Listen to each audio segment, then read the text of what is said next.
नरेश की माँ अपने बेटे से मिलने दिल्ली आ रही है। इस बात का पता चलते ही नरेश के दिल में हलचल मच जाती है। नरेश अपनी माँ के स्वागत की तैयारी में लग जाता है। साथ ही उसे डर भी सताने लगता है कि उसकी माँ कहीं अपनी पुरानी जिद पर फिर से बैठ ना जाए। हे भगवान, इस बार बचा लो, अगले साल पक्का माँ की जिद पूरी कर दूंगा।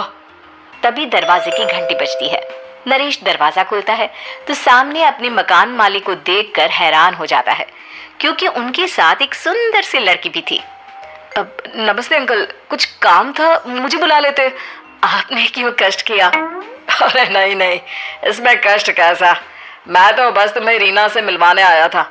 आज से रीना तुम्हारे साथ इसी फ्लैट में रहेगी। अंकल, कोई लड़का फ्लैटमेट नहीं है? एक अनजान लड़की के साथ रहना मेरे लिए थोड़ा अजीब होगा। देखो नरेश, मैं तुम्हें पहले भी बता चुका हूँ कि इस फ्लैट में तुम्हें किसी ना किसी के साथ एडजस्ट करना ही होगा, या फिर तुम अकेले पूरे फ्लैट का किराया दे दो, मैं किसी को नहीं रखूंगा। नरेश अपने मकान मालिक की बात सुन के रीना के साथ रहने के लिए तैयार हो जाता है, पर अंदर ही अंदर उसे ये बात खाने लगती है कि वो अपनी माँ को क्या जवाब देगा जब उसकी माँ रीना के बारे में उसे पूछेगी। दिन बीतने लगते हैं। नरेश और रीना अच्छे दोस्त भी बन जाते हैं, पर अभी भी नरेश अपनी प्रॉब्लम का सलूशन नहीं ढूंढ पाता। एक दिन नरेश बहुत परेशान सा बैठा होता है। तभी रीना उसे पूछती है, क्या हुआ नरेश, तुम काफी परेशान लग रहे हो, सब ठीक तो है ना? हाँ सब ठीक है, बस एक छोटी सी प्रॉब्लम है। वो एक्चुअली 2 दिन बाद मेरी माँ मुझसे मिलने आ रही है। अरे तो इसमें प्रॉब्लम क्या है, ये तो खुशी की बात है। हाँ रीना, बट मेरी माँ एक जिद लेकर बैठ गई है कि मैं शादी कर लूँ, पर मैं अभी इस चीज़ के लिए तैयार नहीं हूँ। ऊपर से जब वो तुम्हें देखेगी तो 100 सवाल करेगी, क्या जवाब दूंगा? अरे इसमें कोई टेंशन वाली बात नहीं है, मेरे पास ना इस प्रॉब्लम का सलूशन है, जिससे ना तुम्हें शादी करनी पड़ेगी और ना ही तुम्हारी माँ मेरे बारे में कुछ पूछेंगी। रीना की बात सुनकर नरेश सोच में डूब जाता है। वो सोचता है कि रीना खुले ख्यालों वाली लड़की है, कहीं माँ को सच बता ना दे। नरेश को सोच में डूबा देखकर रीना कहती है, अरे क्या हुआ, किस सोच में पड़ गए? डोंट वरी, जैसा तुम सोच रहे हो ना वैसे कुछ भी नहीं है, मेरे पास एक प्लान है। मैं कुछ समझ नहीं पा रहा हूँ, कैसा प्लान? मैं समझाती हूँ। हम ना एक कॉन्ट्रैक्ट मैरिज कर लेते हैं। फिलहाल मेरे पास जॉब नहीं है, तो तुम इस रूम का किराया दे देना जब तक तुम्हारी माँ यहाँ रहेंगी, सिर्फ तब तक। और तुम अपनी माँ से कह देना कि मैं तुम्हारी पत्नी हूँ, इससे वो मेरे यहाँ रहने पर कोई सवाल भी नहीं करेंगी। अरे बात तुम्हारी ठीक है, पर माँ से झूठ बोलना, ना ना पापा, मैं ये रिस्क नहीं ले सकता। कोई और आइडिया दो ना तुम। देखो मंजूर हो तो बोलो, वरना सच बता दो, मुझे कोई प्रॉब्लम नहीं है। रीना की बात सुनकर नरेश सोच में डूब जाता है।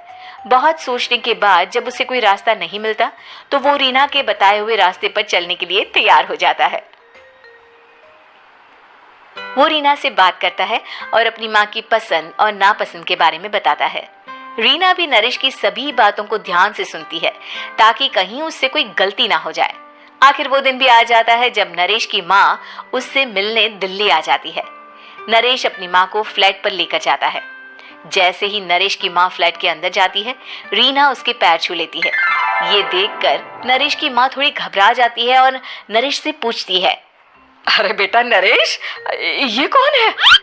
माँ, ये आपकी बहू रीना है। माफ़ी चाहता हूँ, सब कुछ इतनी जल्दी में हुआ कि आपको बता ही नहीं पाया, इसलिए सोचा कि क्यों ना आपको सरप्राइज दिया जाए।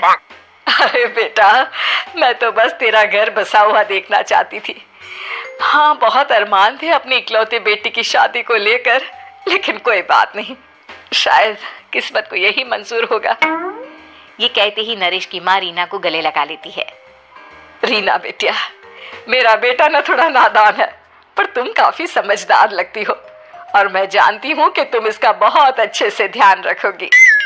माँ आप चिंता मत कीजिए, मैं सब संभाल लूंगी। नरेश की माँ अपने बहू और बेटे के साथ खुशी खुशी रहने लगती है। दिन बीतने लगते हैं। नरेश की माँ और रीना का रिश्ता बहुत मजबूत होता चला जाता है। वो दोनों सारा दिन एक साथ रहती और खूब बातें करती। इधर साथ रहते रहते नरेश और रीना भी एक दूसरे से प्यार करने लगते हैं।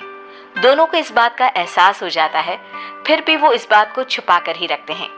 एक दिन नरेश की माँ और रीना शादी के बारे में बात करने लगते हैं। रीना बिटिया, ये तो नरेश ने मुझे बिना बताए शादी कर ली, वरना मैं तो अपनी इकलौती बेटी की शादी इतनी धूमधाम से करती कि सारी दुनिया देखती रह जाती।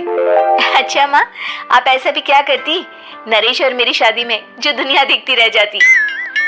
अरे बिटिया, एक माँ के अरमान तुम अभी नहीं समझोगी। मैं तो अपनी बहू को एक रानी की तरह लेकर आती और शादी भी बिल्कुल शाही अंदाज में करती, पर मेरे तो सारे अरमान ऐसे ही रह गए। खैर, मुझे तो अपने बेटे और बहू की खुशी चाहिए बस। ये कहते हुए नरेश की माँ की आंखों में आंसू आ जाते हैं। रीना भी ये सुनकर ख्यालों में खो जाती है, क्योंकि वो भी मन ही मन खुद को नरेश की पत्नी और उसकी माँ की बहू मानने लगी थी। शाम को जब नरेश ऑफिस से घर आता है तो रीना खुद को रोक नहीं पाती और नरेश के सामने उसकी माँ को अपने और नरेश के रिश्ते का सारा सच बता देती है। रीना की बात सुनकर नरेश की माँ दोनों से बहुत नाराज हो जाती है और घर वापस जाने की बात करने लगती है। तुम दोनों ने मुझसे सच छुपाकर बहुत ठेस पहुंचाई है मुझे। अब तुम लोगों के साथ नहीं रहना चाहती मैं, कल ही वापस चली जाऊंगी अपने घर। माँ, मुझे माफ कर दो, ये सब मैंने रीना के कहने पर ही किया है, वरना मैं भी आपको कभी ठेस पहुंचाने के बारे में सोच भी नहीं सकता। हाँ माँ, हमने ये सिर्फ आपका दिल रखने के लिए किया, प्लीज हम दोनों को माफ कर दीजिए। तुम दोनों ने मेरे अरमानों के साथ खिलवाड़ किया है, और वैसे भी मुझे अपने बेटे के लिए एक अच्छी लड़की ढूंढनी है, इसलिए मेरा यहाँ से जाना ही बेहतर होगा।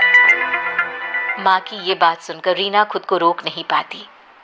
माँ, क्या मैं आपके घर की बहू बनने लायक नहीं हूँ? रीना की बात सुनकर नरेश हैरान रह जाता है। नरेश की माँ भी कुछ समझ नहीं पाती। मैं कुछ समझी नहीं, आखिर तुम कहना क्या चाहती हो? माँ, मैं वो नरेश से बहुत प्यार करती हूँ और साथ ही साथ मैं आपको भी अपनी माँ मान बैठी हूँ। आज जब आपकी बातें सुनी तो खुद को रोक नहीं पाई, इसलिए सारा सच आपको बता दिया। रीना की बात सुनकर नरेश की माँ की आंखों में आंसू आ जाते हैं और वो अपने बेटे नरेश और रीना को गले लगा लेती है। मेरे घर की बहू तो सिर्फ रीना बिटिया ही बनेगी। मैं आज ही तुम दोनों की शादी की तारीख निकलवा दूंगी, बस एक बार तुम्हारे घर वाले मान जाए। उसी दिन रीना के माता पिता भी उनके फ्लैट पर आ जाते हैं। दोनों परिवार आपस में बैठकर बातें करते हैं और शादी के लिए राजी हो जाते हैं। रीना भी कॉन्ट्रैक्ट फाड़ देती है और कहती है, सही मायने में मैं अब बहू बनूंगी, अब तक तो सिर्फ कॉन्ट्रैक्ट वाली बहू थी।